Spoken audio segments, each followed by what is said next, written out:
this was very much geopolitically a huge moment for Saudi Arabia. Let's not forget this. The eyes of the world were very much on Riyadh there. Rubio was meant to be in Saudi Arabia anyway. This meeting with the Russians, hosted by Saudi Arabia, was tagged onto an existing visit. They brought the eyes of the world in on them. Huge moment for Saudi Arabia, which has tried to portray itself as this geopolitical bridging power. This linkage between the tents of an emerging multipolar world. They have relations with with China, with Russia, and with the US. So that's worth noting.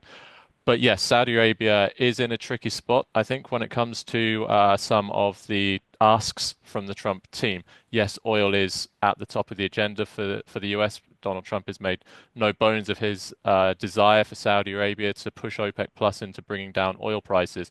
But it's very difficult for Riyadh because Mr. Trump is also asking for huge investments into the US directly. He's also asking for a big push from the Gulf states, i.e. Saudi Arabia, for the reconstruction of Gaza at some point. So those asks don't really go together. So if Saudi Arabia is to not attract the ire of elements within the US administration, they need to prove where their value lies outside of simply being an oil player, outside of simply being an ATM.